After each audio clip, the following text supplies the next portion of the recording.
Hello friends, good evening and welcome to Unacademy state PCS संपूर्ण channel.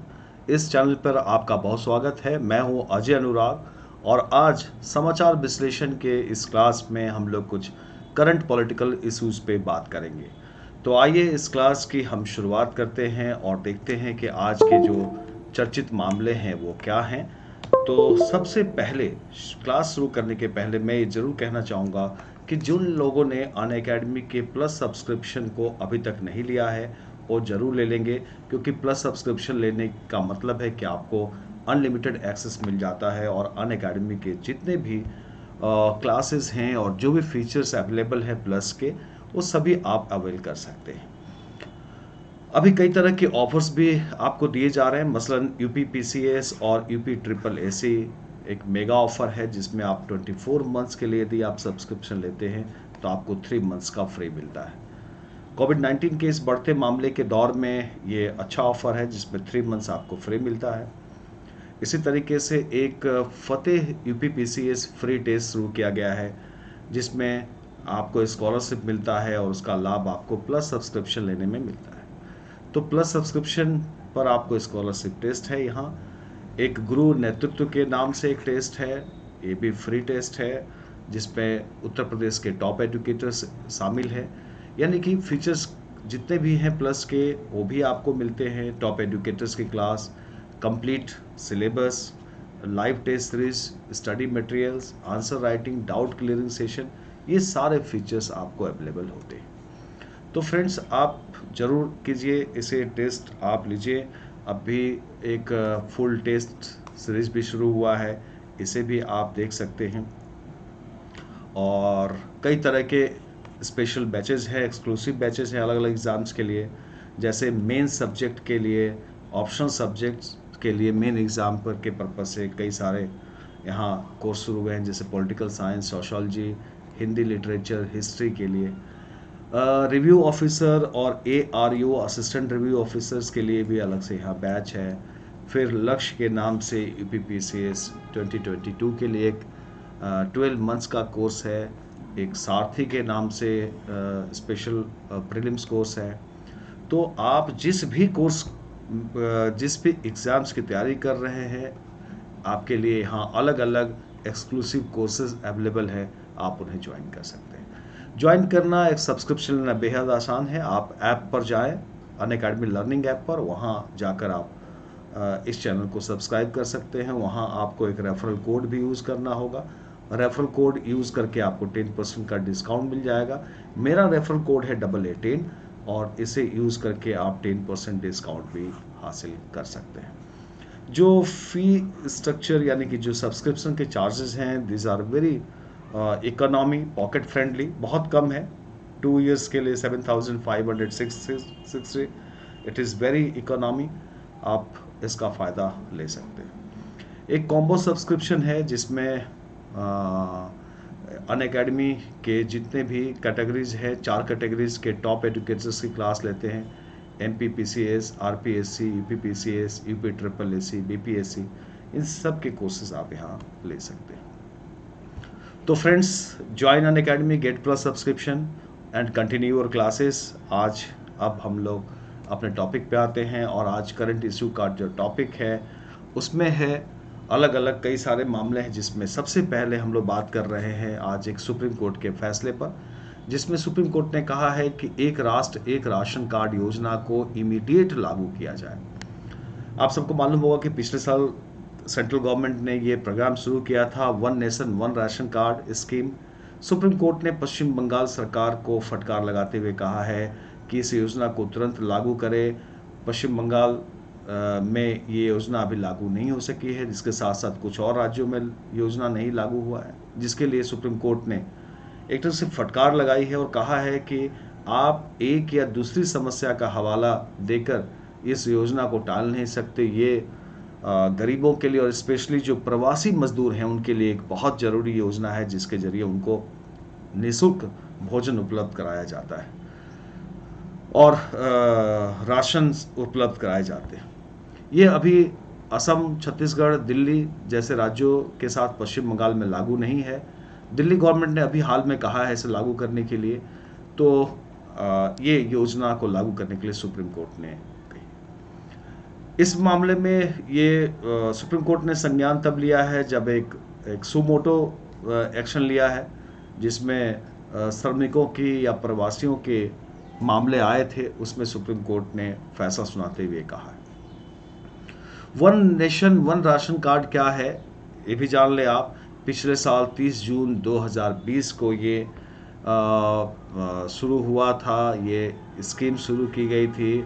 इसे ministry of consumer affairs, food and public distribution department ने इसे शुरू किया था, केंद्रीय उपभोक्ता मामले का जो मंत्रालय है। और इसे जो प्रधानमंत्री गरीब कल्याण योजना है उसके तहत one nation one ration card की योजना शुरू की गई, जिसमें पूरे देश के लिए एक ही राशन कार्ड को रखने की बात की गई है। तो ये इसके अंतर्गत शामिल है।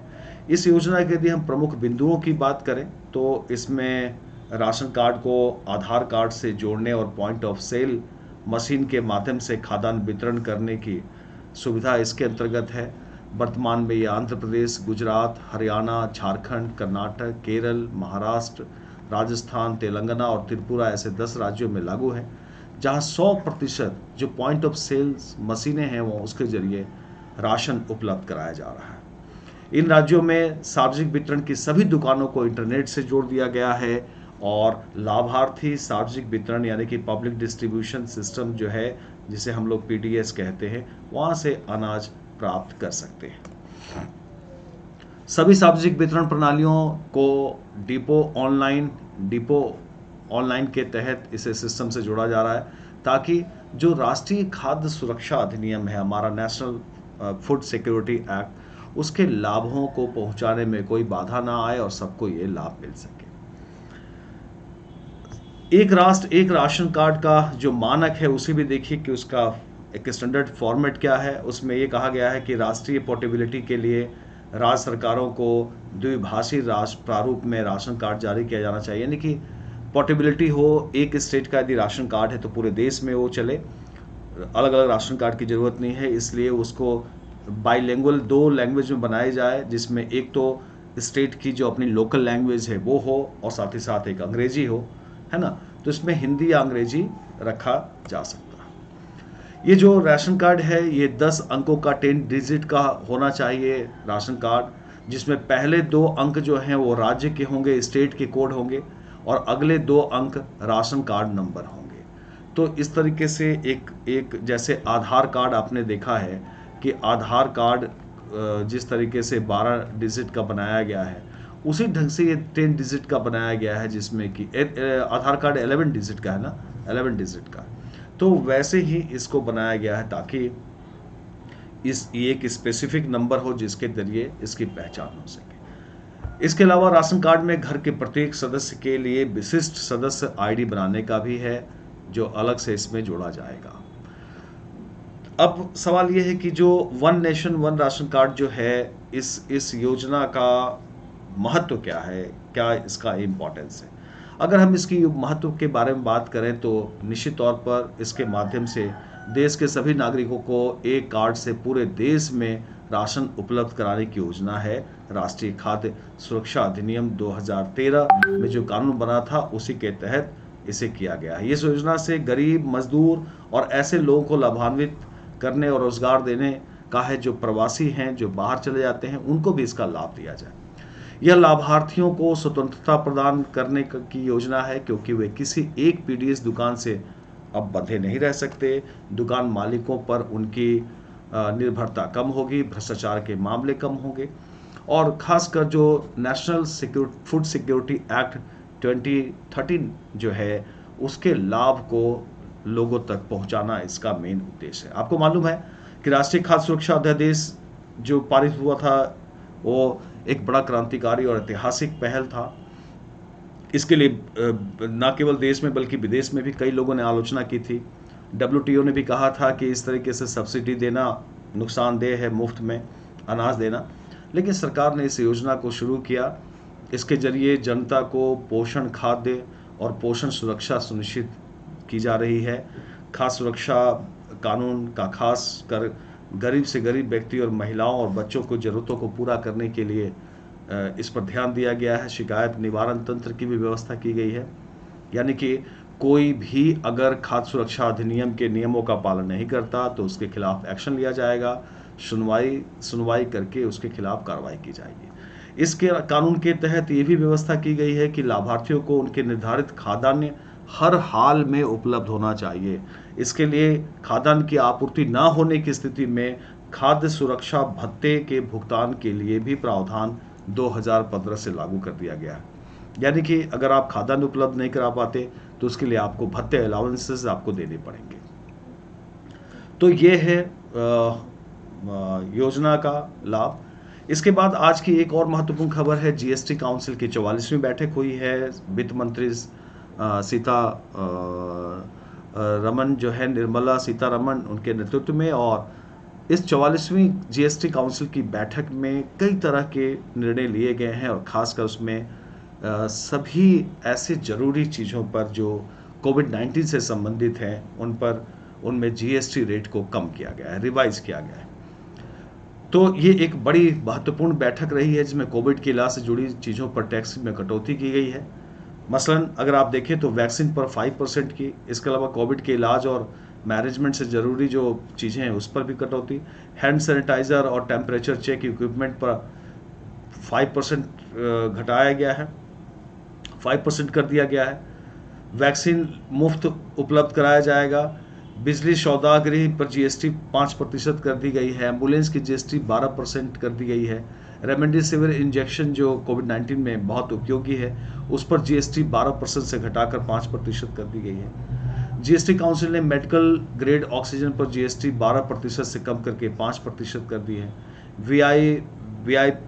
वीआईपी मशीनें, ऑक्सीजन कंसंट्रेटर, पल्स ऑक्सीमीटर और इस ऐसे ज़रूरी तमाम चीज़ों पर 12% से 5%, 12 to 5% कर दिया गया है।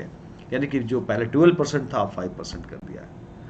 जो ब्लैक फंगस की दवा है टॉक्सिलिजुबाम और एम्फोटेरिसिन, उन पर कोई टैक्स नहीं होगा, पूरी तरीके से जीएसटी माफ़ कर दी गई है।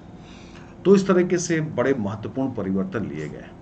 इसके बाद है G7 कॉन्फ्रेंस जो लंदन में चल रहा है। आप सबको मालूम है G7 इस बार बहुत चर्चित है इसका सम्मेलन। G7 समिट आपको मालूम है ग्रुप 7 देशों का ये ग्रुप है जिसमें विकसित देश हैं, दुनिया के जो सबसे विकसित देश हैं उनका ये संगठन है। और ख़ासकर ये संगठन इसलिए चर्चा में है क्योंकि इस बार ये विकसित देशों के इस समूह में खासकर चीन के खिलाफ प्रस्ताव पारित करने और चीन के खिलाफ कोई कड़ा एक्शन लेने की बात की जा रही है, क्योंकि चीन जिस तरीके से मनमानी व्यवहार कर रहा है उसको लेकर ये देश अब एकजुट होने की बात कर रहे हैं। तो चीन के खिलाफ अब तक क्या किया गया है ये भी देखना है कि इन देशों ने क्या किया है, और इस तरीके से G summit it is a very important. तो आज के लिए इतना ही। इस क्लास में आगे अगले दिन फिर हम लोग किसी और मामलों पे बातचीत करेंगे। आप सबका थैंक्स इस क्लास को ज्वाइन करने के लिए, थैंक यू वेरी मच। और मैं चाहूँगा कि इसे आप लाइक करें, शेयर करें, सब्सक्राइब करें और अपने फ्रेंड्स को भी इसके लिए आप ज़रूर बोलें। तो thank you, see you again tomorrow at same time. Thank you, good bye.